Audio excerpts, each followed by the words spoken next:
No vídeo de hoje nós vamos continuar as nossas discussões sobre Vida e Destino do Wassily Grossman, dessa vez focando na segunda parte deste que é um romance que estamos lendo coletivamente. Este vídeo deveria ter saído na semana passada, mas isso não aconteceu porque no mesmo dia em que esse vídeo sairia, eu tive que dar uma aula na Ateliê Lume, que é uma plataforma de cursos online. A minha aula foi sobre Crime e Castigo, do Dostoiévski, e daí ao longo da semana eu fui relendo as minhas anotações, fui preparando a minha apresentação, de modo que eu não tive tempo de me dedicar à gravação e à edição do vídeo sobre a segunda parte aqui deste livro, mas eu espero que esse pequeno atraso não tenha comprometido muito o andamento das leituras de vocês.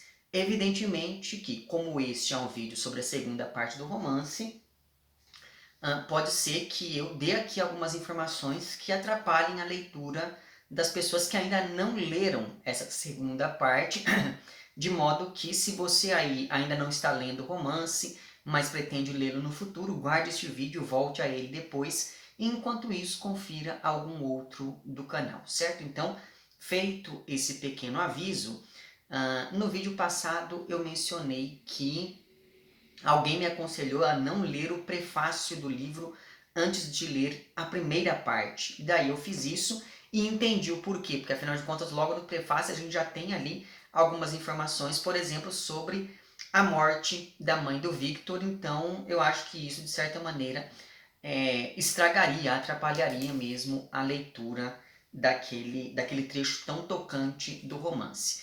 Mas o fato é que, segundo o que está dito no prefácio, que é escrito pelo Irineu Franco Perpétuo, que é o tradutor, segundo o que fica dito nesse prefácio, como eu supunha, o Wassily Grossman era mesmo judeu, e o Victor ele funciona quase como uma espécie de projeção ficcional do próprio autor ao longo do texto, e inclusive a carta que o Victor recebeu da mãe é a carta que o próprio Grossman gostaria de ter recebido da mãe dele, que era judia e morreu durante a ocupação alemã na União Soviética.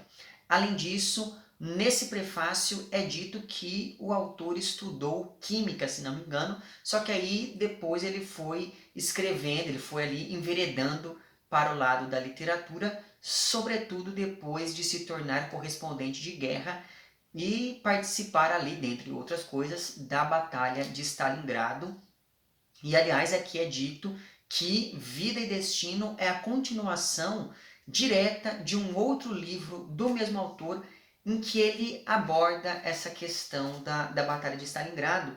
E daí eu fiquei pensando nessa decisão editorial de começar a traduzir a obra do sujeito pelo volume 2 e não pelo volume 1. Por mais que se alegue que enfim, são obras independentes, ainda assim me parece que talvez lendo o volume 1 antes, pode ser que a gente se familiarizasse melhor desde o início com vários desses personagens, o que tornaria a leitura da primeira parte muito mais prazerosa, pelo menos, enfim, é uma projeção que eu estou fazendo aqui. Mas o fato então é que na página 8 nós temos exatamente essa informação no momento em que o Irineu diz o seguinte: testemunha da Batalha de Stalingrado, Grossman resolveu ficcionalizar sua experiência em um díptico, os romances Por uma Causa Justa e Vida e Destino. Agora, o porquê, né, de terem publicado 2 e não 1 é uma questão curiosa.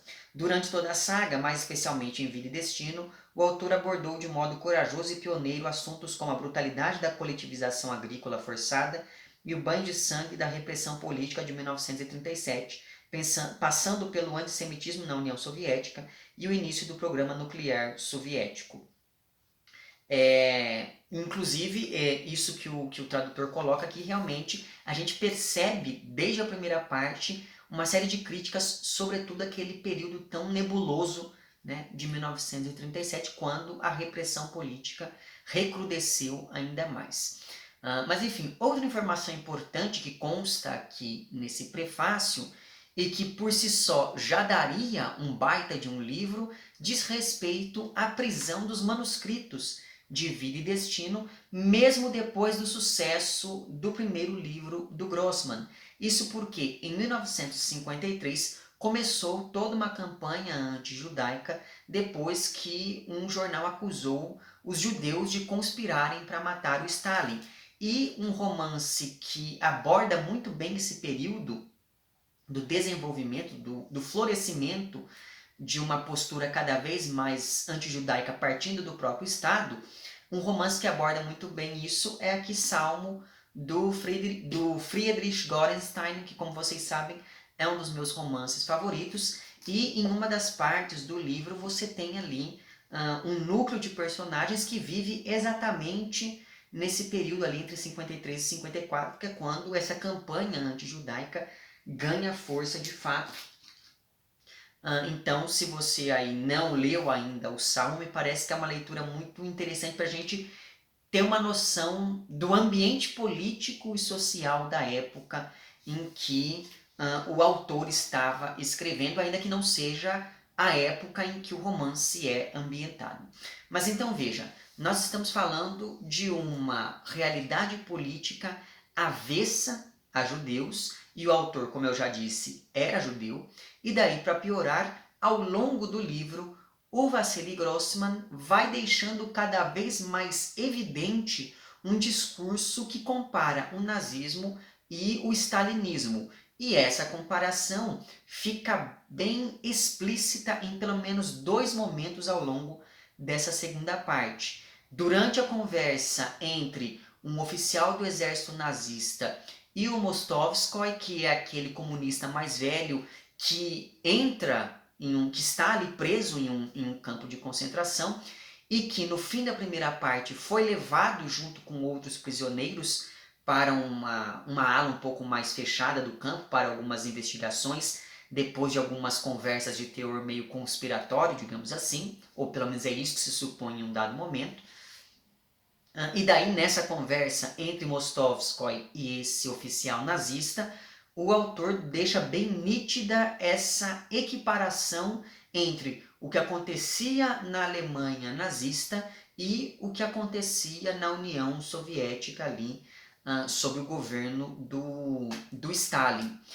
E outro momento em que essa comparação é reforçada acontece no capítulo 32 dessa segunda parte, que é um daqueles capítulos mais ensaísticos, e neste caso aqui o narrador vai refletir de maneira bastante interessante sobre o que é o antissemitismo e sobre o que ele representa em termos sociais. E daí, nas páginas 509 e 510, o que correspondem, enfim, a esse capítulo 32, o narrador diz o seguinte, eu vou ler apenas alguns trechos.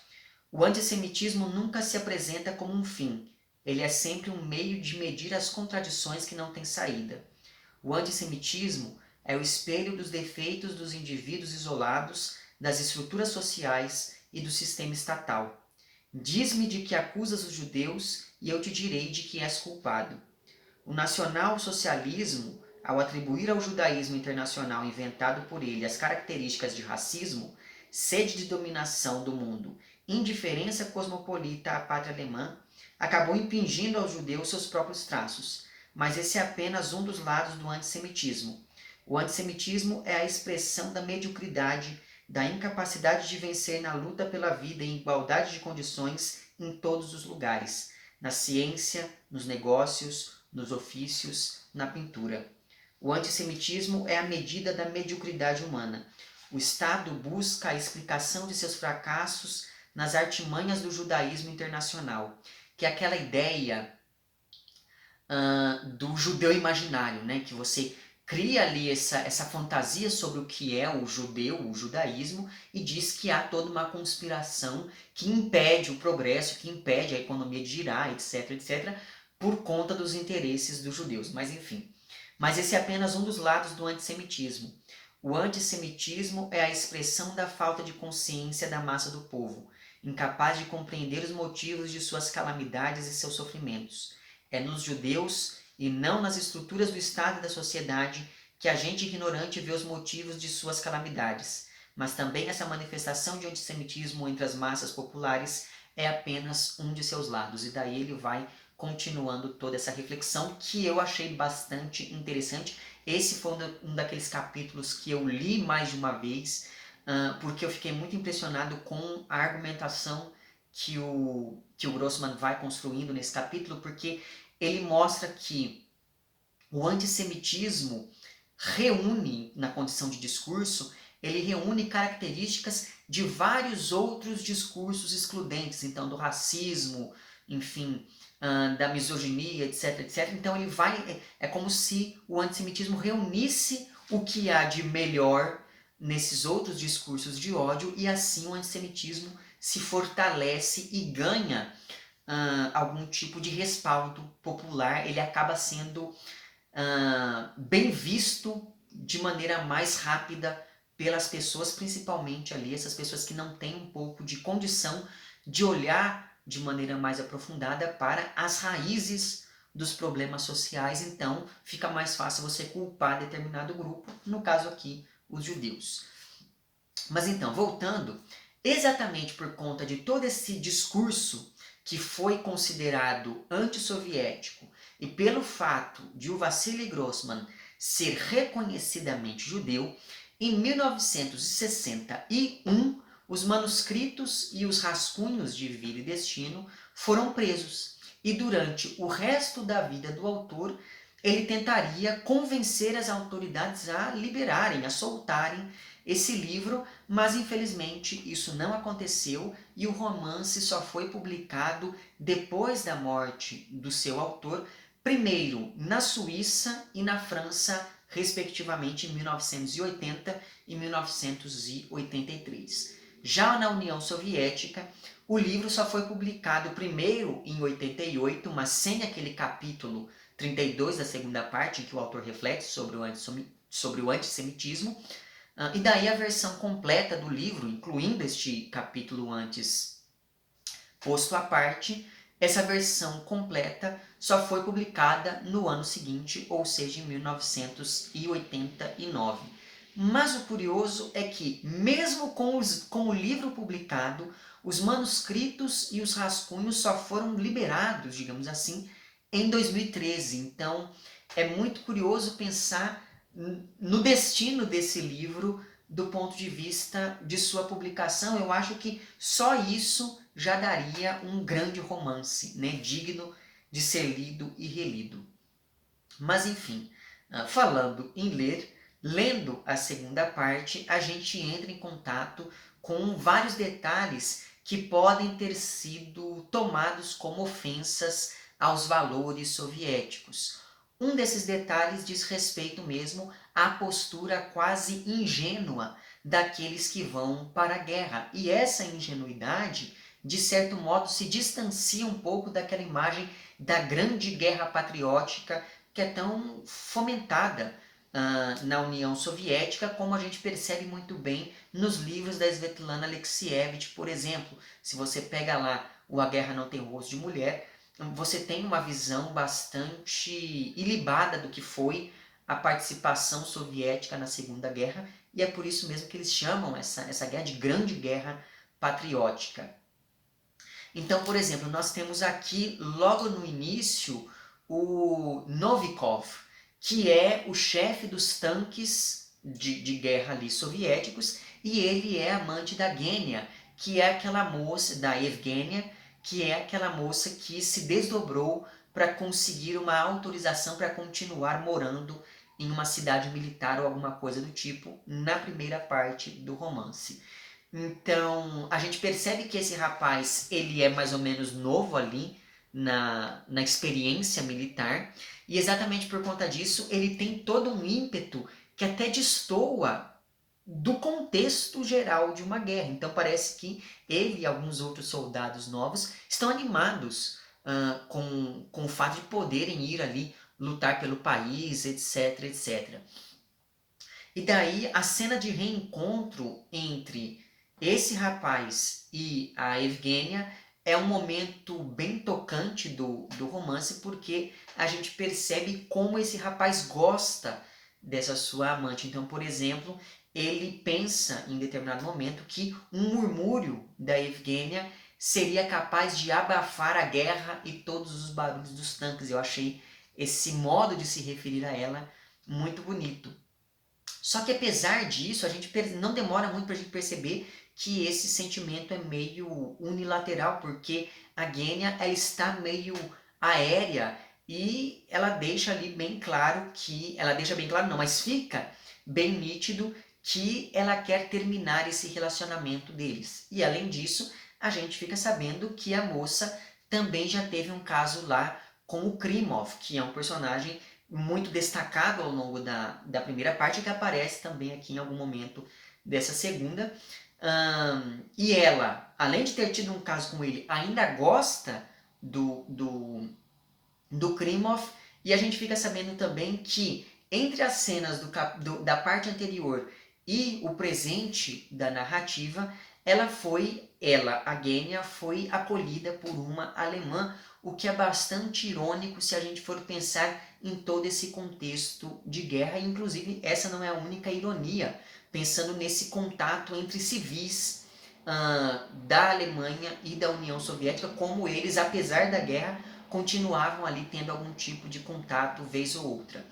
Quanto ao Novikov, que é esse rapaz amante da Genya, depois de passar um tempo ali com a moça, ele volta ou ele pretende voltar, enfim, para Stalingrado, e no trem ele encontra um sujeito que eu achei muito curioso, porque esse sujeito ele quer denunciar todo mundo ao menor sinal de um comportamento subversivo, e isso demonstra muito bem todo o clima de desconfiança da União Soviética. Então, o tempo todo as pessoas estavam desconfiando de que algo de ruim iria acontecer, e por isso elas deveriam sempre manter algum tipo de contato, de vigilância umas sobre as outras. E por sinal, são vários os elementos ao longo dessa segunda parte que se opõem diretamente a várias coisas da sociedade soviética. Então, por exemplo, uma das bases ali da União Soviética era a ideia da união dos países em um único bloco. Só que essa ideia aparece aqui como algo absolutamente artificial, porque de fato foi uma coisa absolutamente imposta, artificial. Daí na página 356, alguns soldados estão conversando, e daí um deles diz o seguinte: a amizade dos povos é uma causa sagrada, mas compreenda que uma grande porcentagem das minorias nacionais é de espíritos hostis, hesitantes e de gente de pouca clareza. Então veja que não adianta nada você falar que é uma causa sagrada, nós todos nos unimos em um único povo, etc e tal, se você considera os seus diferentes como diferentes e por isso mesmo como inferiores, né? Esse trecho aqui, toda essa discussão que aparece em vários momentos ao longo dessa segunda parte, me fez lembrar bastante daquele livro Meninas, da Ludmila Ulitskaya, que foi comentado aqui no canal recentemente. Eu vou deixar o link para esse vídeo lá embaixo, porque nele eu exploro um pouquinho melhor de como essa artificialidade da união dos povos aparece lá nos contos ou nos capítulos do romance da Ulitskaya. Mas enfim, outro elemento aqui que de certa maneira se opõe aos valores soviéticos é o determinado momento em que o Victor ouve alguns rumores dizendo que algo deve ter acontecido àquele amigo dele em Kazan, que sempre organizava umas reuniões em que se discutia desde literatura até política. E as pessoas estão desconfiando de que alguma coisa aconteceu a esse sujeito, porque o tal amigo simplesmente sumiu e não responde mais a carta nenhuma, ninguém consegue localizá-lo, ninguém sabe onde ele foi parar. E uma vez que ele permitia que determinadas reuniões acontecessem em sua casa, de certa maneira é como se ele pactuasse com tudo aquilo que era dito, inclusive com as coisas que se opunham ao governo. Então provavelmente alguma coisa aconteceu com ele aí. Então veja essa questão da repressão aparecendo aqui também. Isso já havia aparecido na primeira parte e volta aqui nessa segunda. Outro exemplo disso é o trecho que se passa em um hospital, e daí nesse hospital 2 funcionários aconselham que um militar de alta patente vá procurar um outro hospital, uma outra enfermaria, porque ali todo mundo, do soldado ao tenente, ou sei lá qual é a patente mais alta, todo mundo recebia o mesmo tratamento. E eles dizem isso como se isso fosse uma coisa negativa, o que é muito irônico, pensando na igualdade que supostamente deveria orientar as relações entre as pessoas, e isso então desafia aqueles valores soviéticos, assim como também um dado momento aqui, que também desafia esses mesmos valores, que é o momento em que mencionam umas fofocas do tipo: os dentes do Stalin estão podres e ele precisa molhar o pão no vinho para conseguir se alimentar. O Stalin está ficando grisalho, ele tem o rosto marcado ali com varíola. Depois de se encontrar com um determinado político inglês, ele fez o sinal da cruz. Então veja, são várias essas fofocas que eu acho saborosas, eu adoro essas fofocas aqui, o modo como elas aparecem, porque realmente parece que você está entrando em contato com algo proibido, o autor consegue passar essa impressão pra gente. E é muito curioso como essas fofocas elas aparecem quase como uma resistência discursiva das pessoas. Porque ao falar essas coisas do Stalin, elas mostram que ele não é aquela figura grandiosa que o partido tentava, enfim, criar do ponto de vista imagético, discursivo, enfim. Por outro lado, em alguns outros trechos mencionam que as pessoas eram presas por motivos que iam desde errar uma letra na hora de escrever o nome do Stalin até o suposto envolvimento com trotskistas. E esse, por sinal, foi um motivo que fez com que o ex-marido da Lyudmila fosse preso. Lyudmila, a atual esposa do Viktor Strum, né? Então, que é o personagem central aqui do livro, pelo visto. Então, a Lyudmila já foi casada com um sujeito que agora está preso.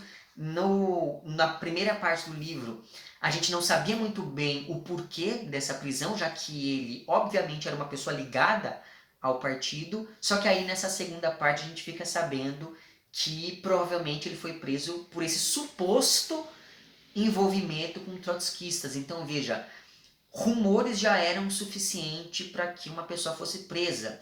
Lá na primeira parte a gente tem aquela história do menininho que desenha um bigode numa fotografia do Stalin, ou pinta um bigode na fotografia do Stalin. Aqui nós temos a história de um cara que foi preso porque errou um nome na hora de escrever, uma letra na hora de escrever o nome do Stalin. Então veja que literalmente qualquer coisa era motivo para que uma pessoa fosse presa ou fosse vigiada de maneira um pouco mais minuciosa como alguém subversivo. Além disso, nessa segunda parte fica bem claro que havia um clima de desconfiança geral, porque qualquer notícia contrária ao regime poderia ser verdade, mas também poderia ser algo inventado por um provocador querendo jogar verde para colher maduro. Né? Então existiam ali pessoas ligadas ao governo que falavam mal do governo só para ver se alguém concordava, porque aí iam lá e essa pessoa era denunciada e era presa, né? E isso fica bem claro, essa dúvida em que acreditar, fica bem claro quando a Alexandra, que é a mãe da Ludmila, ela encontra um sujeito que diz ter informações sobre o Dmitri, que é o seu filho, que está preso lá em um gulag, só que a Lyudmila, ela fica meio desconfiada dessas informações que são passadas a elas, porque ela fica pensando, nossa, mas será que isso acontece mesmo? Porque como é que esse cara ficou sabendo de tudo isso? Será que ele não está só soltando essas informações para que a gente critique o Stalin e fale alguma coisa que vá contra o regime? Então, as pessoas, elas muitas vezes preferiam não saber de certas coisas exatamente para que esse conhecimento não as comprometesse em algum momento do futuro. Outra coisa que aparece aqui de maneira bem nítida é que as pessoas sentiam um medo constante de falar de determinados assuntos, e esse medo era até entre os soldados, porque nunca se sabe quando alguém poderia delatar ali um companheiro, mesmo que seja ali uma pessoa muito próxima, né? E isso é algo que apareceu também lá, acho que foi no fim do Homem Soviético, que a Svetlana, um dos depoimentos que ela coloca, diz isso, que muitas vezes as pessoas eram denunciadas não por um desafeto, mas por um tio, pela mãe, enfim, por alguém da família que ficava com medo de ter relações com a pessoa, ia lá e a delatava, e isso aparece aqui também. Se você não me viu lá os meus vídeos sobre a obra da Svetlana, eu vou deixar lá embaixo a playlist onde constam todos eles, que me parece que aqueles livros funcionam muito bem como uma leitura complementar aqui ao que nós temos em Vida e Destino. Desde aqueles livros dela que são mais diretamente ligados à guerra, como por exemplo Rapazes de Zinco, A Guerra Não Tem Rosto de Mulher, As Últimas Testemunhas, e mesmo O Fim do Homem Soviético, mas também se você pega um livro como Voz de Chernobyl, né, que se fala bastante da questão nuclear, me parece que aquele livro complementa muito do que nós temos aqui, porque afinal de contas o Victor Strum, ele é um engenheiro químico ou algo do tipo, e ele está diretamente relacionado, ele está diretamente envolvido com o desenvolvimento do programa nuclear soviético. Então, é como se aqui nós estivéssemos diante do início desse programa, e lá no livro da Svetlana a gente tem o desdobramento de tudo aquilo que começa aqui, de certo modo. Então fica aí essa sugestão de leituras complementares.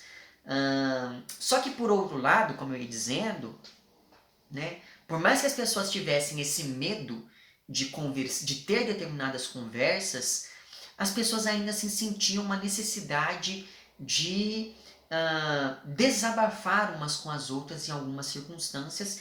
E aqui existe um momento que eu achei muito forte, em que você tem dois militares que eles estão na estepe, e daí uma determinada noite eles estão ali sozinhos e um começa a conversar com o outro, e quando vê eles já estão falando coisas que poderiam comprometê-los, mas ainda assim existe esse pacto meio silencioso entre os dois, porque não dava mais para aguentar tudo aquilo sem desabafar com alguém. Eu achei esse momento muito interessante. Esse foi outro trecho do livro que eu acabei relendo, porque eu gostei bastante de como o Vassili Grossman ele consegue imprimir ao texto todo esse sentimento de angústia dos personagens. Isso aparece muito bem nesse trecho aqui, dessa conversa entre os dois militares. E outra coisa curiosa que aparece aqui, sobretudo nos trechos que acompanham o Victor no instituto, a gente sempre tem aquela ideia de que a verba que o governo manda, ela está sendo destinada à guerra ou às pesquisas mais diretamente ligadas à guerra. Só que nessa discussão entre os militares que estão lá na estepe, fica bem nítido que eles foram praticamente abandonados. Eles não têm nem água para beber ali na estepe, mas ainda assim eles continuam pensando em mulher, por exemplo, o que dá mais realidade a eles, dá mais profundidade a eles, de certa maneira. E daí é muito interessante perceber essa oposição, essa contraposição entre o discurso oficial que diz que a verba está sendo destinada para uma determinada coisa, como a guerra, e daí quando você tem contato com os soldados, você percebe que essa verba não está chegando neles. Pode ser que esteja chegando nos soldados que estão lá no Volga, enfim, se preparando para a Batalha de Stalingrado. Mas para aquele pessoal que está lá no meio da estepe, eles estão meio que abandonados por Deus, por Stalin e por todo mundo. Então veja que o que mais se discute ao longo dessa segunda parte é esse fascismo soviético e como ele se manifesta o tempo todo no cotidiano. E daí você tem esses vários elementos que fraturam o discurso oficial, que se opõe a toda aquela ideologia sustentada pelo governo do Stalin. Mas talvez o maior alvo das críticas aqui seja a burocracia sem sentido, que não tem outra função que não seja atrapalhar a vida de todo mundo. E a gente já tinha visto um pouco disso lá na parte 1, com a Evgenia, correndo atrás do visto dela, mas aqui aparecem vários outros casos, no mínimo curiosos, de como essa burocracia pode ser perniciosa, pode mesmo ali atrapalhar a vida das pessoas ou até gerar mortes mesmo. Então, por exemplo, tem um determinado momento aqui, ainda naquela conversa entre os militares da estepe, um deles conta que um ex-combatente estava morando em um porão. Ah, não. Na verdade, essa história aparece no núcleo do Victor. Quando ele muda para Moscou, ele fica sabendo que ali viveu um ex-combatente, que ele estava vivendo em um porão com toda a sua família. a mulher dele estava doente, os filhos dele também estavam começando a ficar doentes por causa da umidade do porão. Ele escrevia várias cartas ao governo e, enfim, a única resposta que ele tinha é que ele deveria esperar porque alguém intercederia por ele. E veja bem, essa demora vinha a despeito do fato dele ser um herói de guerra, né? Até que esse sujeito se cansou de esperar e acabou ocupando um apartamento vazio, porque Moscou tinha sido, enfim, eu esqueci a palavra agora, mas Moscou estava praticamente vazia. E daí esse sujeito viu ali um apartamento vazio e falou, não, vou mudar para esse apartamento com a minha família. O problema é que quando ele ocupa esse apartamento, aí sim o governo presta atenção nele, ele foi intimado em pouquíssimas semanas, e se ele não saísse desse apartamento que ele ocupou, ele seria mandado para o Gulag por 5 anos, e os filhos dele iriam para o orfanato, e ele só consegue, tudo isso só se resolve de fato depois que ele cogita ali suicídio usando as medalhas que ele ganhou na guerra, porque assim, de certa maneira, isso colocaria de maneira bastante explícita que mesmo um herói de guerra não tem valor diante dessa burocracia estatal. Outro exemplo dessa burocracia que não leva a lugar nenhum é o que acontece com o próprio Krimov, né? Ele foi enviado àquela casa 6-1, que é aquela casa que ficou famosa por sua resistência às investidas alemãs, e ele foi enviado para essa casa para fazer um relatório. Só que aí no meio do caminho ele passa por um perrengue, ele leva ali um tiro de raspão na cabeça, só que ele não pode colocar nada disso no relatório porque esse perrengue pelo qual ele passou não tinha nada a ver com aquilo que ele iria recolher no texto que deveria ficar pronto e ser enviado ao partido. Então veja bem, se ele não podia colocar a experiência dele no relatório, por que mandaram ele para lá? Não bastava simplesmente ele ter feito lá um relatório da casa dele, por exemplo, né? Mas enfim. E daí, durante aquela conversa entre os militares na estepe, e daí um desses militares conta algumas histórias. Uma dessas histórias é a de um cara que era um soldado, ele estava sem calças, porque a única calça que ele tinha pegou fogo enquanto ele estava ali em batalha. Ele estava numa batalha, as calças dele pegaram fogo por algum motivo, e daí ele teve que voltar para casa sem calças, porque todas as peças de roupa tinham uma validade. E a validade das calças dele ainda não tinha acabado. Então o governo não poderia mandar novas calças para ele. E daí ele ficou 3 ou 4 dias sem calças, porque ele não tinha como provar que ele perdeu as calças em batalha.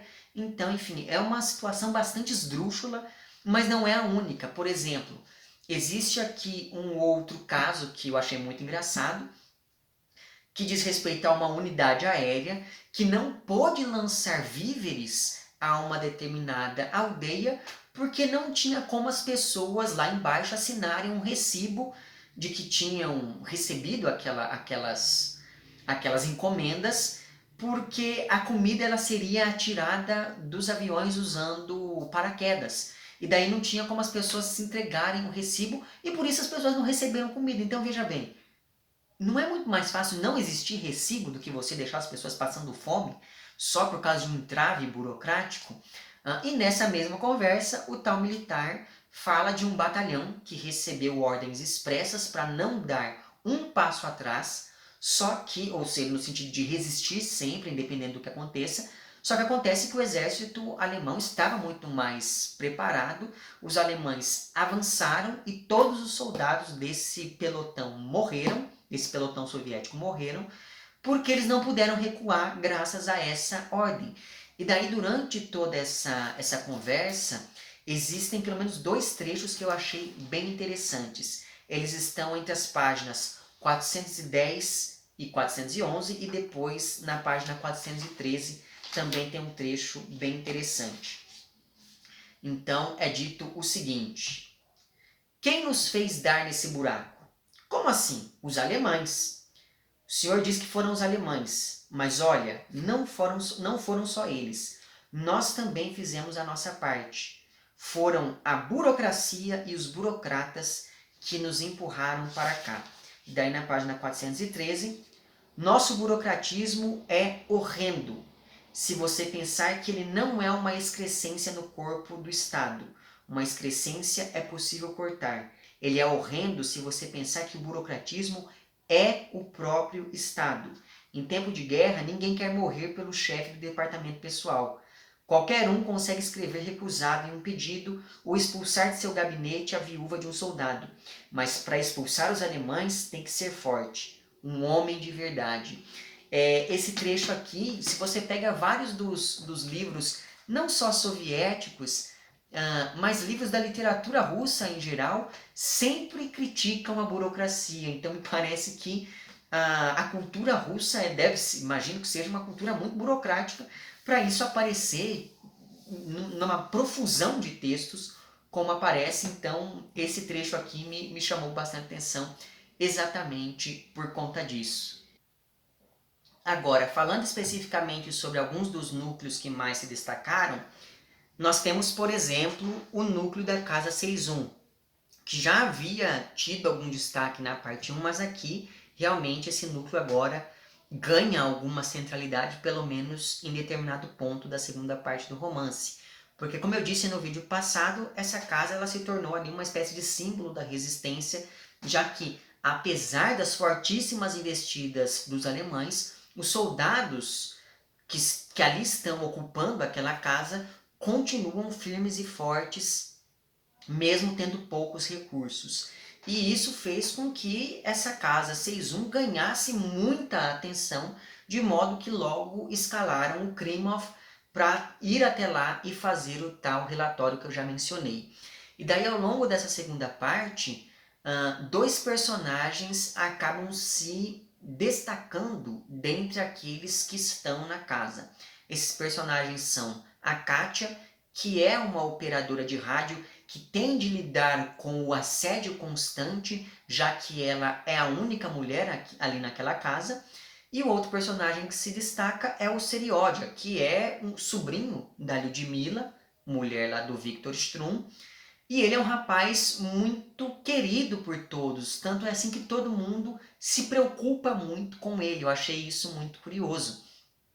Acontece que a Kátia e o Serioja, eles acabam se aproximando em meio a toda aquela confusão, e inclusive o narrador diz em dado momento que quando os dois conversavam era como se não houvesse guerra, tamanha é a conexão que se estabelece entre eles.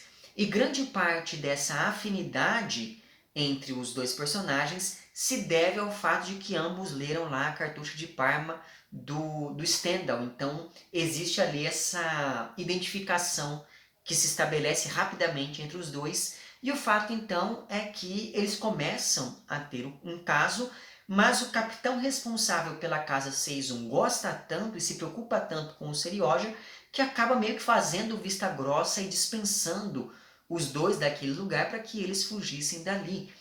E nesse meio tempo, enquanto o Serioja vai viver ali a sua aventura romântica, chega o Krimov à casa e ele tem uma pequena rusga com o tal capitão que é o Griekov, ou algo do tipo. E o Griekov, ele pensa que ele vê o Krimov como mais um burocrata. Ele não pensa que o Krimov também é um militar que esteve envolvido no campo de batalha, etc e tal. Porque afinal de contas o Krimov ele está ali como um burocrata, ele tem que fazer um relatório. Diante disso, o Krimov decide afastar o Griekov por insubordinação e por desrespeito ao partido, porque o Griekov ele assume um tom bastante irônico e bastante crítico em relação à burocracia, e esses comentários que ele faz acabam atingindo também as bases do partido, digamos assim. Porque, como disseram os militares lá na estepe, a burocracia é o próprio Estado. E daí a situação entre esses dois personagens fica ainda pior depois que o Krimov recebe um tiro de raspão na cabeça e acredita que isso aconteceu a mando desse seu novo desafeto. Por isso, o Krimov acaba se afastando para passar ali um tempo no médico, e quando ele se recupera, ele decide delatar o Griekov. Então veja que ele confunde muito esse aspecto profissional com o aspecto pessoal, já que ele acredita que foi ali, enfim, ele sofreu um atentado a mando do Griekov, mesmo sem ter nenhuma prova disso. Só que aí, no fim das contas, essa delação nem precisaria ter acontecido, já que enquanto o Krimov estava no hospital, aconteceu um novo ataque, uma nova investida alemã à Casa 61, e dessa vez os soldados não conseguiram resistir. Então, depois de muita luta, a casa finalmente sucumbe e todos morrem. E esse trecho, que eu achei um trecho tristíssimo, me fez lembrar bastante do que aconteceu em Canudos, lá em Os Sertões do Euclides da Cunha, né? Mas enfim, então aí apenas para que você relembre esse trecho, nas páginas 645 e 646, que enfim descrevem ali a casa indo abaixo, o narrador diz o seguinte, na verdade é 464 e 465. O narrador diz o seguinte: a casa 61 estava em silêncio. Das ruínas não se ouvia um disparo. Pelo visto, a força principal do ataque aéreo despencara em cima da casa. As paredes remanescentes ruíram e um monte de pedras foi aterrado. Os tanques alemães abriram fogo contra o batalhão camuflado nos escombros da casa morta. As ruínas que até havia pouco ainda assustavam os alemães, a casa irredutível, tornaram-se agora refúgio de fugitivos. De longe, os montes vermelhos de tijolos pareciam pedaços imensos e fumegantes de carne crua, e os soldados alemães, cinza esverdeados, zunindo animados e rápidos, rastejavam e corriam por entre os blocos de tijolo da casa arrasada e morta. Uma coisa que eu acho muito interessante no estilo de escrita do Wassily Grossman diz respeito ao modo como ele consegue humanizar determinados eventos e determinados espaços. No caso aqui, ele quase que humaniza essa casa, né? Ou ele dá vida a essa casa quando diz que a casa morreu. Então, que é algo que ele já havia feito lá, por exemplo, na parte 1, tem um momento em que os alemães explodem uns galões de petróleo e daí a fuligem e o fogo que se erguem são descritos de maneira portentosa pelo narrador, quase como se fosse ali um ser vivo mesmo. Então esse detalhe no estilo do Wassily Grossman me chama bastante a atenção. Então assim chega ao fim o destino trágico da Casa 61. Como eu disse, eu achei esse trecho bastante triste. Outro núcleo narrativo que vai voltar aqui, eu estava muito ansioso para que ele voltasse, é o Mostovskoy no campo de concentração.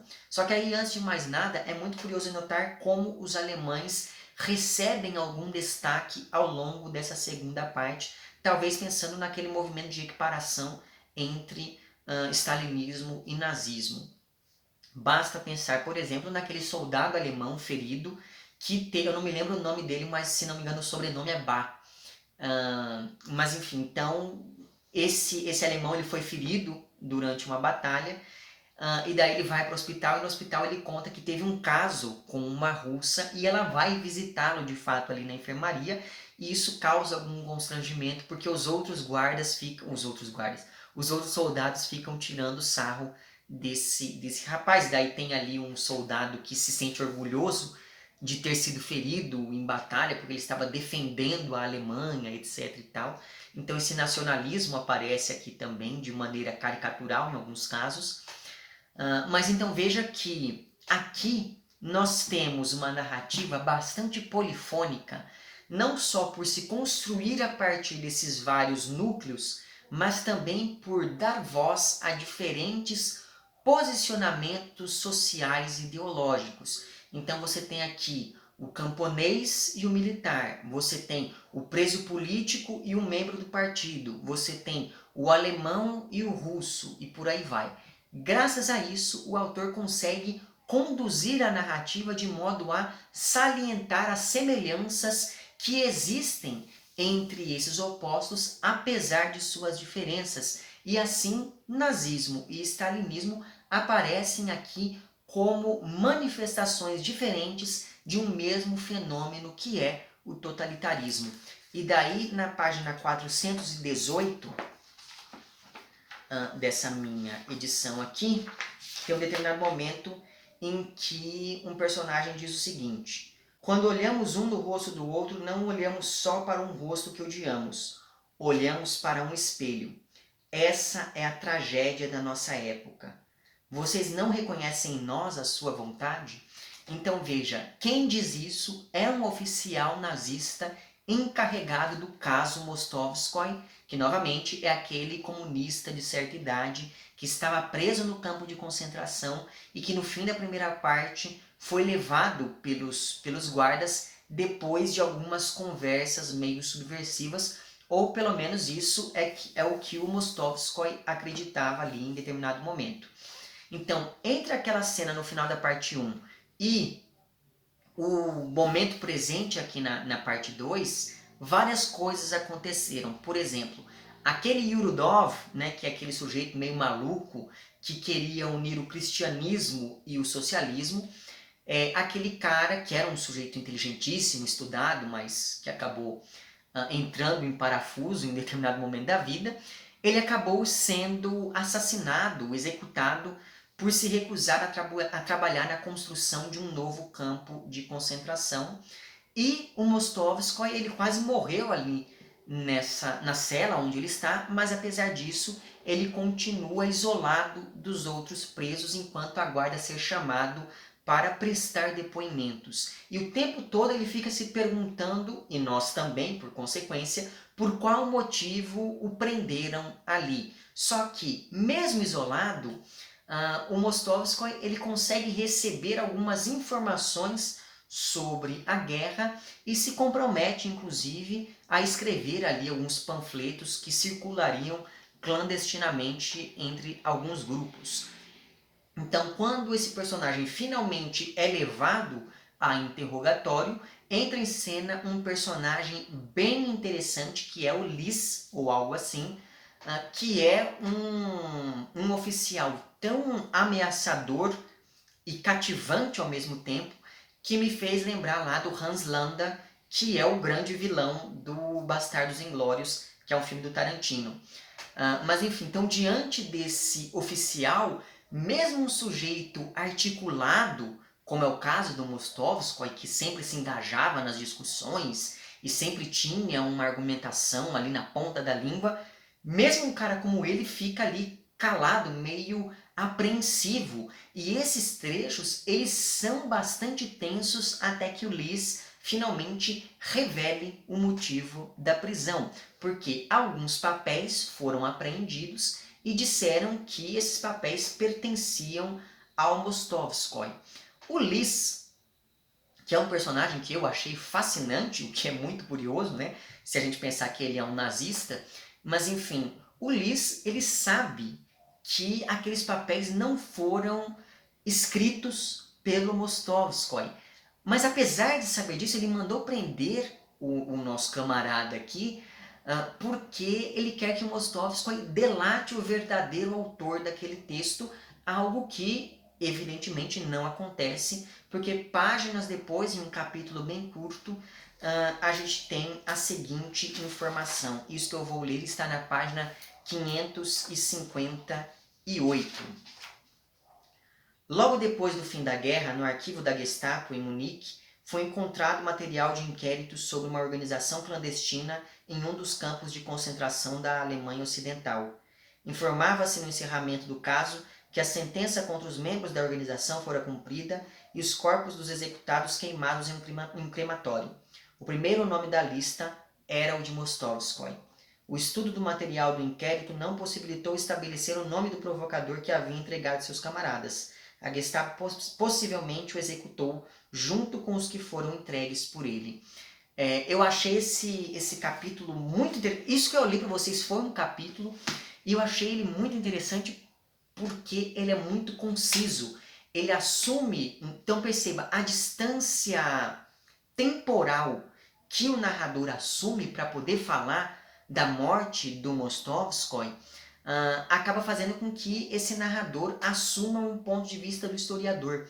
E isso se reforça graças a esse estilo seco e direto que o Vassili Grossman adota aqui nesse pequeno capítulo, né? Então você tem ali capítulos que são longuíssimos e que se estendem por quase 10 páginas, mas para falar da morte desse sujeito, ele fala de maneira quase brutal, né? Porque ele está ali no papel quase que de um historiador apenas assumindo um estilo mais burocrático, digamos assim, e essa variação me chamou bastante atenção também nesse pequeno capítulo.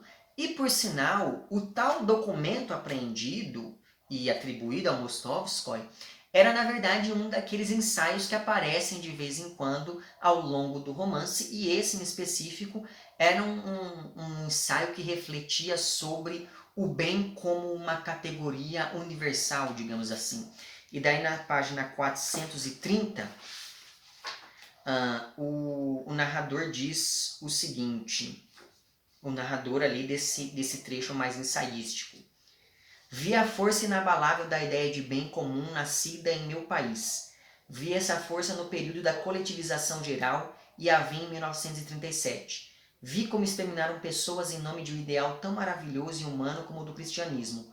Vi aldeias morrendo de fome, vi crianças e camponeses morrendo na neve da Sibéria, vi trens levando para a Sibéria centenas e milhares de homens e mulheres de Moscou, Leningrado e de todas as cidades da Rússia, declarados inimigos do bem comum.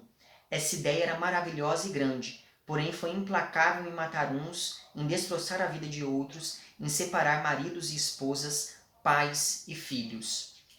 Então, nesse trecho aqui, o narrador ele reflete, né? Será que esse bem ele pode ser considerado algo benigno, uma vez que gera todo esse sofrimento, todo esse desajuste social?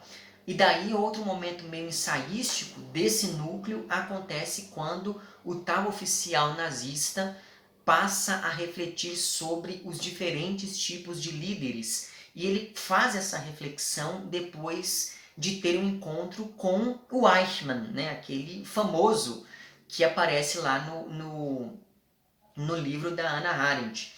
E o Eichmann ele aparece aqui também como um burocrata meio medíocre, porém implacável, e que levava uma vida invariavelmente monótona, ou como diz aqui o narrador, sem cores, né? Ele levava uma vida sem cores, e por isso mesmo esse sujeito se torna um cara muito frio, até quando é para falar de algo terrível, como por exemplo o funcionamento dos campos e da câmara de gás.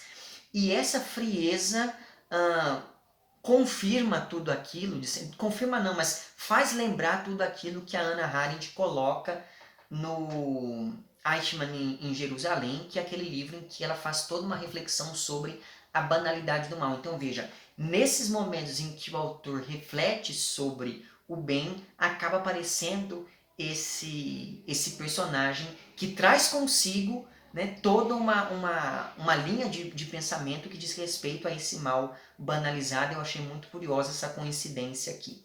E daí, por falar em câmara de gás, aqui nós temos um núcleo de personagens que foi responsável ali por um dos momentos mais tristes do livro, porque esses personagens estão indo para a câmara de gás. E daí, em um primeiro momento, nós temos as reminiscências de um período anterior a essa prisão deles, e nesse período anterior essas pessoas achavam que os boatos sobre os campos eram invenção, porque tudo era tão absolutamente inacreditável e terrível que não poderia ser real. Mas o tempo passou e essas pessoas acabaram indo parar ali naquele momento, naquele trem, né, tendo como destino final os campos de concentração. E lá chegando, esses prisioneiros eram enganados porque os nazistas diziam que eles iriam tomar banho primeiro para depois receber ali roupas de prisioneiros.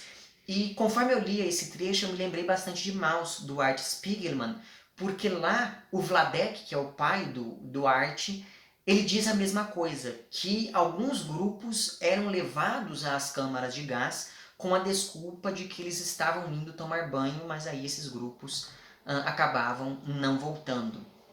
E daí inclusive já tem vídeo aqui sobre Maus também, o link vai estar lá embaixo.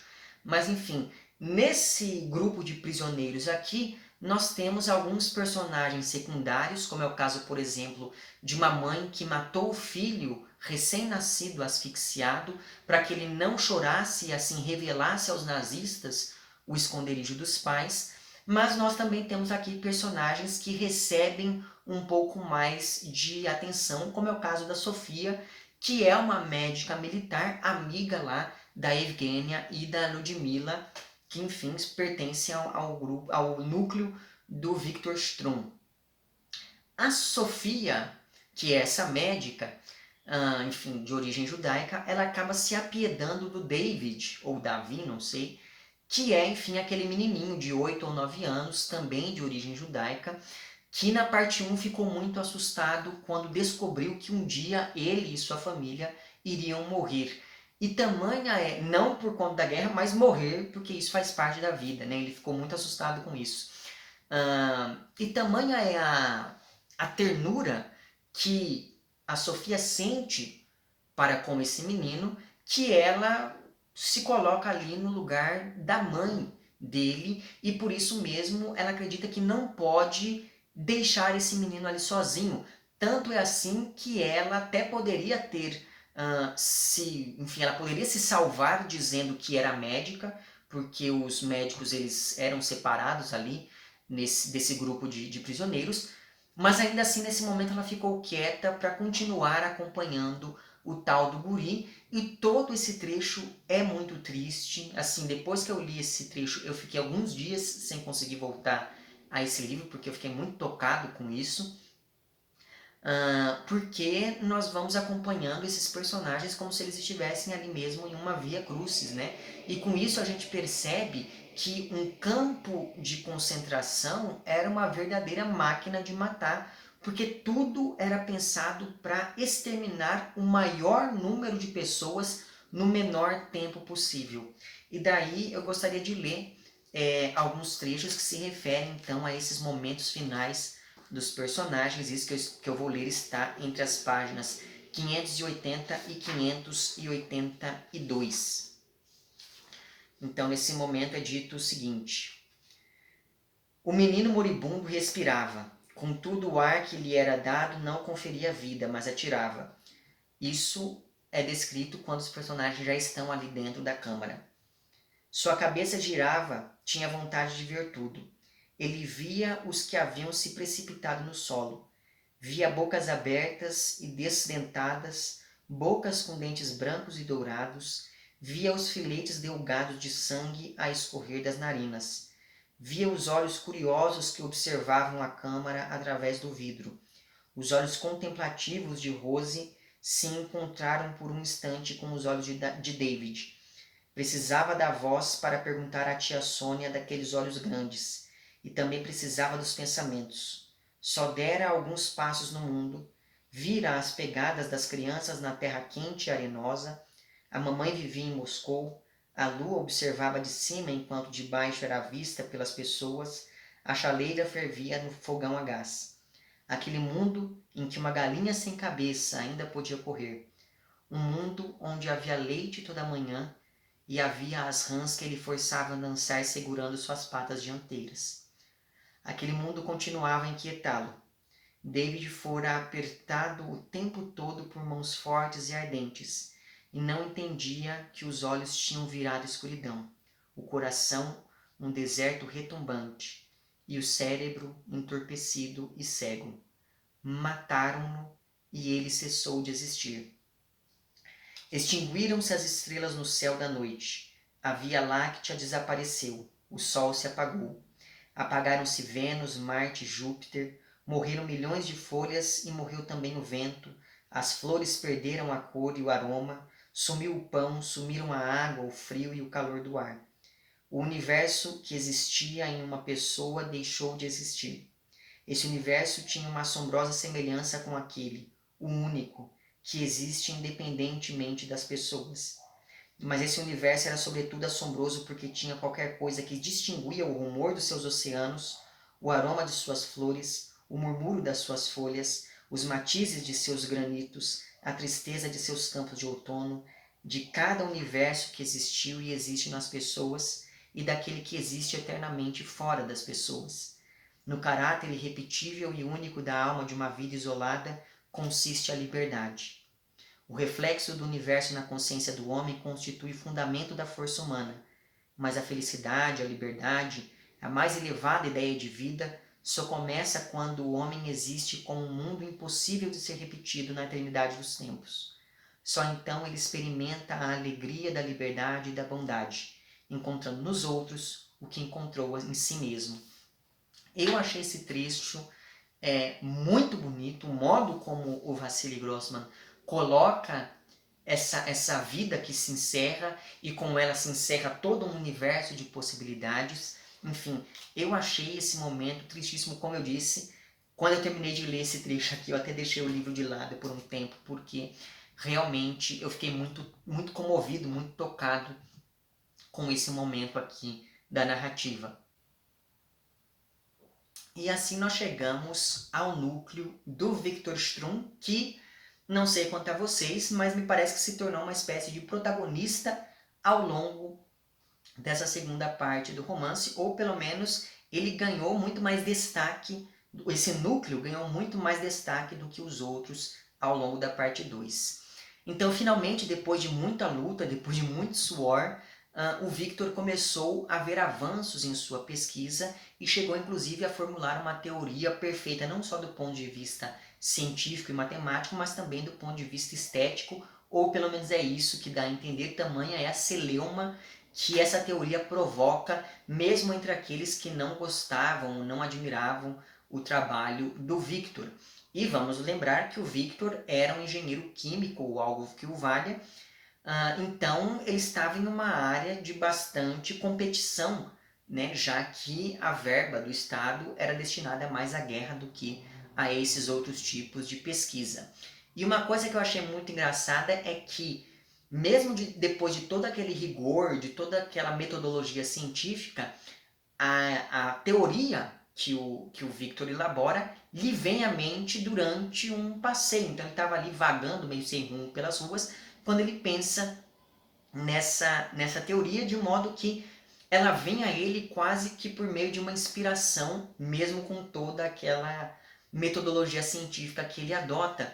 E essa ideia da inspiração aparece muito mais frequentemente ligada à arte do que à ciência. E nesse momento o narrador diz uma coisa que eu achei muito bonita. Ele diz que o trabalho científico exprime a aspiração humana à divindade ou algo muito próximo disso. Eu achei essa afirmação muito verdadeira, né? Então, de um lado, nós temos o desenvolvimento desse projeto nuclear se formando, e eu achei muito interessante a importância que isso tem no romance, porque afinal de contas, com o passar dos anos, a União Soviética passou a investir cada vez mais nessa área, e isso daria depois lá em Chernobyl, por exemplo. Só que, por outro lado, a gente acompanha a mudança do Victor e de sua família de volta a Moscou, com exceção da sogra que ficou trabalhando lá em Kazan. E como esse é um período de restabelecimento dele, e como esse restabelecimento do Victor acontece ao mesmo tempo em que ele ganha essa fama repentina, depois de formular a tal teoria, por conta disso, o Victor acaba se tornando o centro das atenções em determinado ponto ali nesse instituto. Só que isso não é tão bom quanto poderia parecer, porque por receber mais atenção, o Victor começa a entrar em contato de maneira cada vez mais direta com um antissemitismo estrutural na sociedade soviética e também na sociedade russa. Inclusive aqui eles mencionam o Dostoiévski em dado momento, e sim, o Dostoiévski ele tem vários textos declaradamente, abertamente antissemitas, mas enfim.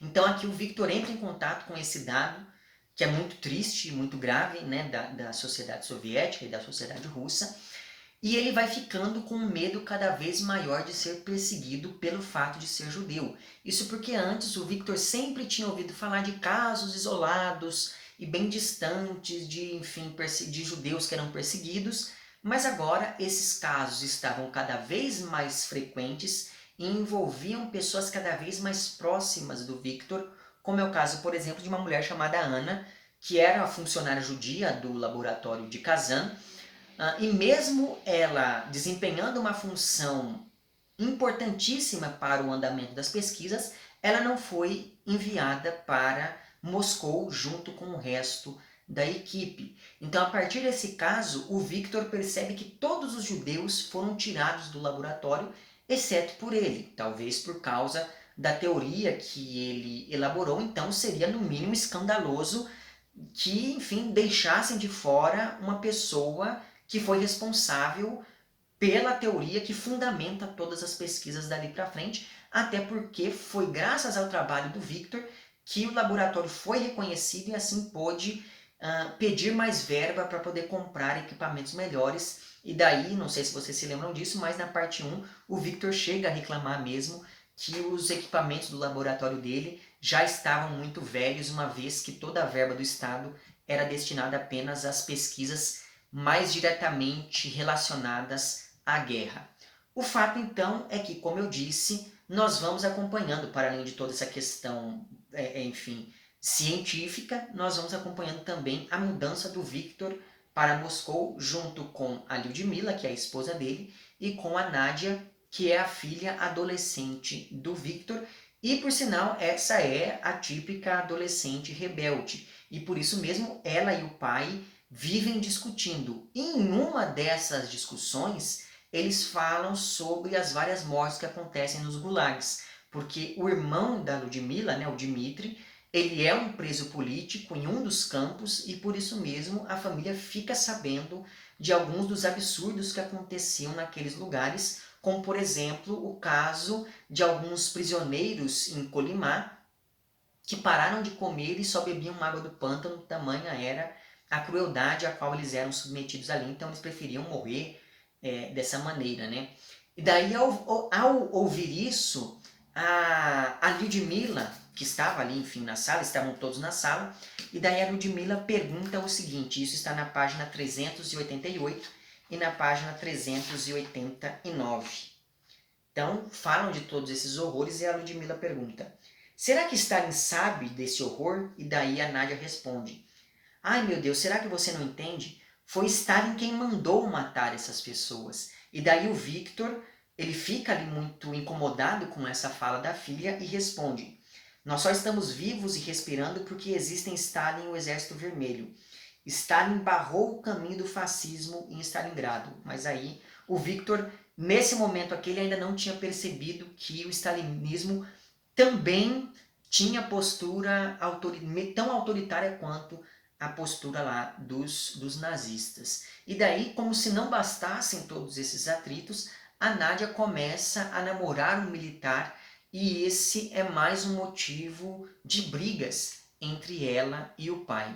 Outra coisa interessante de se acompanhar aqui nesse núcleo é essa família chegando a Moscou e encontrando tudo abandonado. E isso, inclusive, frustra um pouco a Nadia, que quando morava em Kazan vivia querendo se mudar para a cidade grande, que seria então esse espaço glamuroso, etc. E daí ela chega e Moscou é uma verdadeira pocilga, né?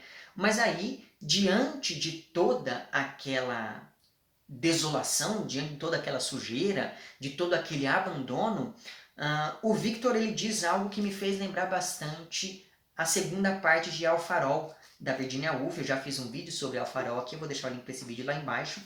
Mas enfim, na página 466, o Victor, diante de todo aquele abandono, diz o seguinte, o ser humano não entende que a cidade que ele criou não faz parte da natureza.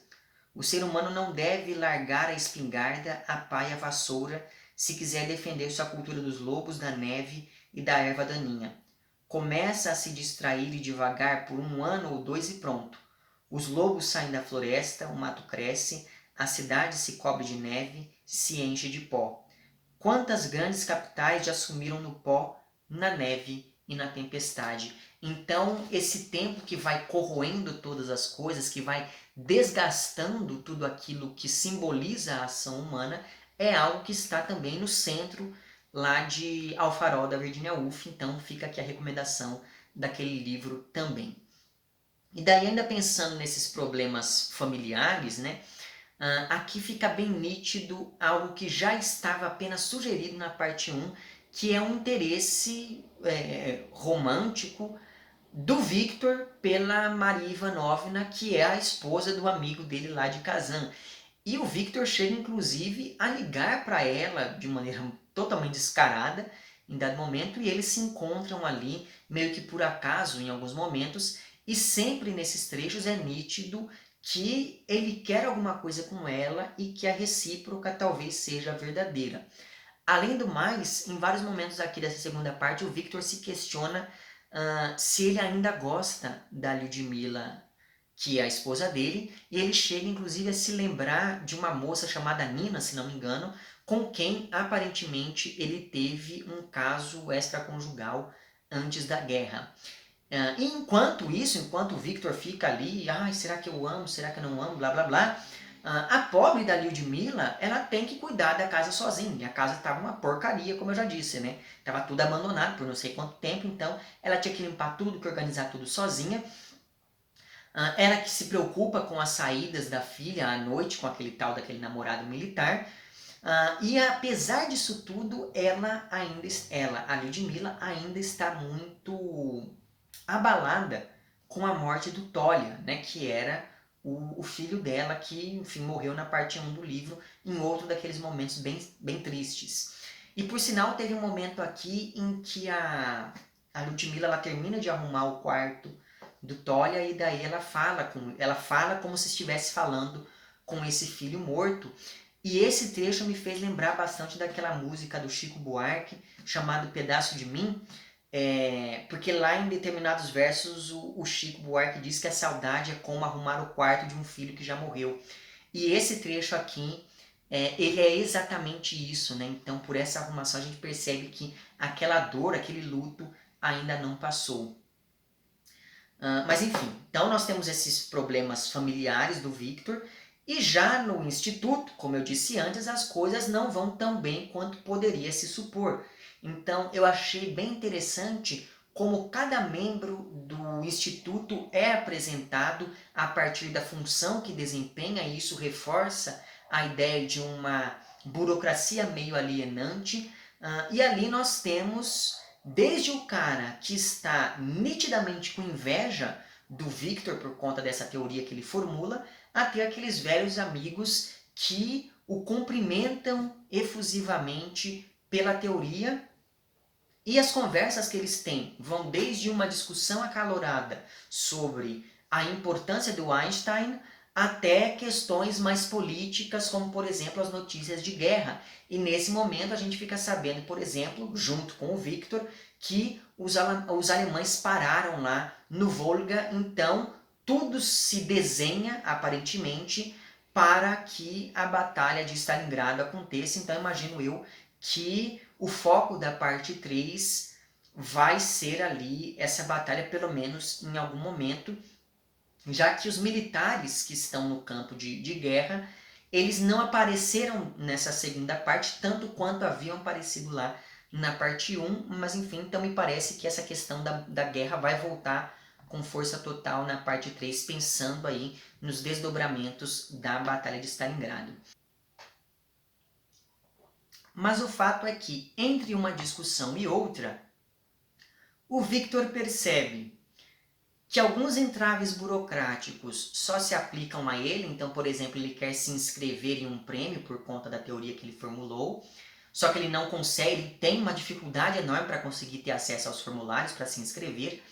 E o Victor percebe, entre essas discussões, que algumas pessoas estão tratando ele com uma hostilidade cada vez maior e cada vez mais explícita. E tudo isso chega ao ápice no momento em que o Victor precisa ali preencher o tal formulário, e esse formulário pergunta sobre sua origem familiar, e daí ele fica com muito medo de responder a verdade. Por exemplo, ele fica com medo de responder que o pai dele mudou de nome para tentar ali mascarar a sua identidade judaica.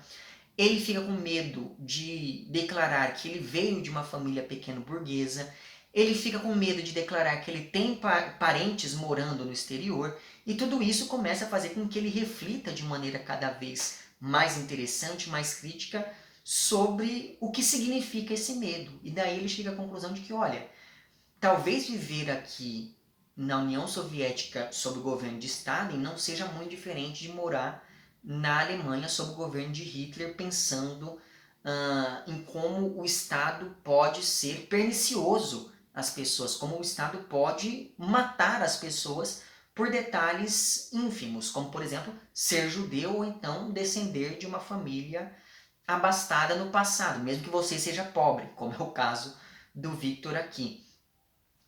Então, veja que é em momentos como esse que a questão judaica vai ficando cada vez mais forte. Então, por exemplo, enquanto preenche o formulário, o Victor se lembra de um colega de instituto que teve várias dificuldades também e um dia desabafou dizendo que o grande problema não era a pesquisa dele, não eram os formulários que ele mandava, o grande problema era o sobrenome dele ser judaico demais. Né? Então, essa questão antissemita vem nessas reflexões do Victor, assim como aquelas comparações entre stalinismo e nazismo.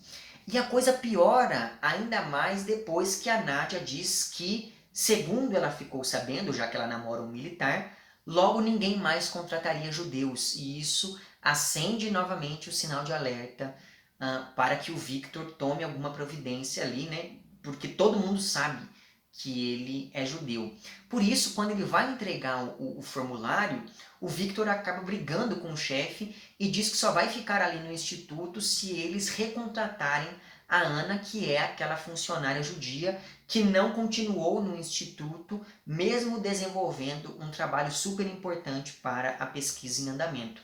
E toda essa cena ela é muito tensa porque o patrão do Victor dá a entender que o seu trabalho, né, o trabalho do Victor, nem é tão impressionante assim para que ele se coloque nessa posição de fazer exigências. Né? E a partir disso, toda aquela coragem que o Victor tirou, nem sei de onde, porque não sei se vocês lembram, mas na parte 1 ele é descrito como uma pessoa muito medrosa, né? Então toda essa coragem repentina do Victor desaparece quando ele é confrontado por esse chefe, e o Victor se dá conta de que aquela briga que acabou de acontecer poderia ser entendida como algo com motivações políticas, e isso poderia acabar prejudicando o Victor futuramente, a imagem que ele tem futuramente, até porque ele nem se considera mais como um dos funcionários ali do instituto depois disso tudo que acontece. E de fato, no dia seguinte a essa briga, as pessoas meio que se afastam do Victor com medo de serem implicadas naquela confusão toda por terem algum tipo de contato com ele. Mas uma coisa é certa, não sei quanto a vocês, mas eu fiquei até com um certo orgulho de ver esse sujeito que antes era tão medroso finalmente ali defendendo aquilo em que acredita, mesmo que isso custe o seu trabalho. E ele diz algo muito bonito enquanto está argumentando ali com o patrão. Ele diz que a matemática e a física elas não podem se curvar a nenhuma ideologia política e que, na verdade, é a política que deve oferecer meios para interpretar a ciência. Eu achei isso muito interessante, o modo como ele se coloca sempre de maneira muito moral como cientista.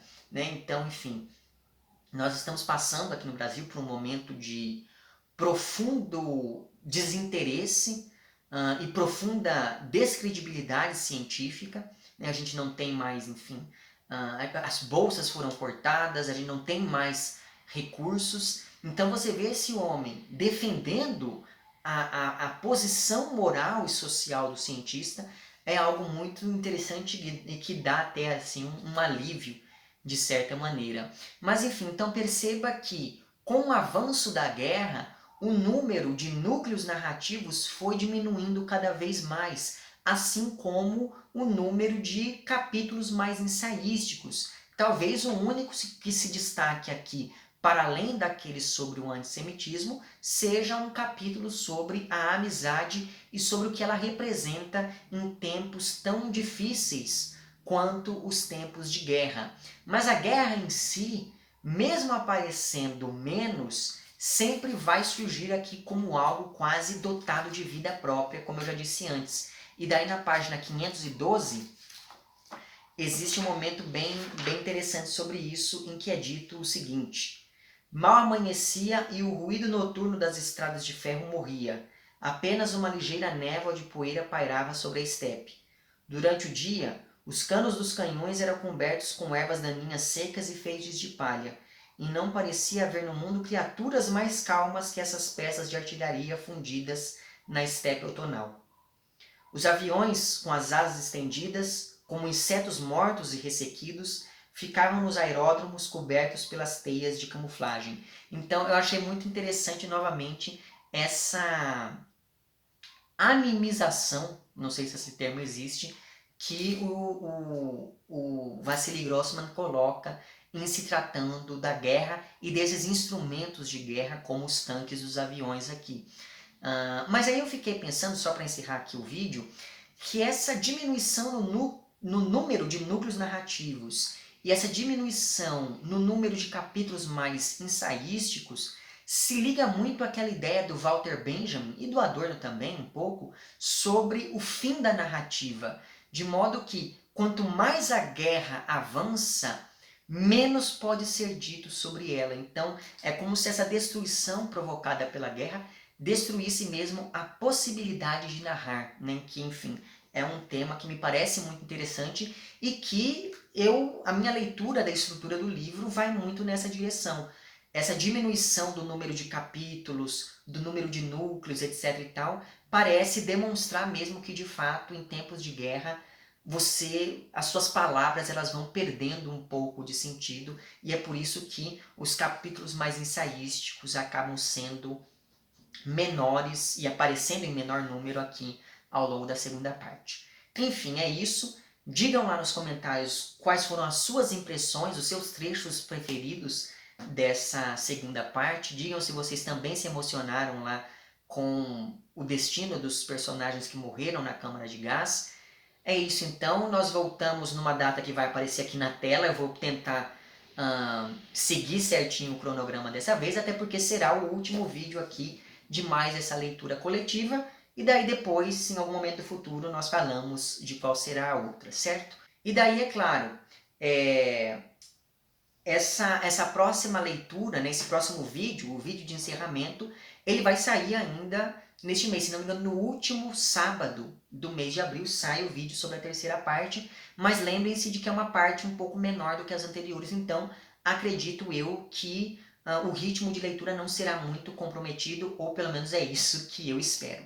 Enfim, é isso. Se você gosta do meu trabalho, pode e quer apoiá-lo, eu vou deixar lá embaixo o link para o meu perfil no Apoia-se, e lá por aquele link você tem acesso não apenas aos planos de apoio, mas também às recompensas referentes a cada um desses planos. Então fica aqui o meu convite para que você faça isso se você puder e quiser. E fica também o meu agradecimento às pessoas que já apoiam o meu trabalho. Se você não puder apoiar o meu trabalho financeiramente, você pode apoiá-lo dando like no vídeo, compartilhando, comentando, mostrando ao algoritmo do YouTube que esse conteúdo é relevante de alguma maneira. Certo? Vemo-nos então nos próximos vídeos e um Amplexo.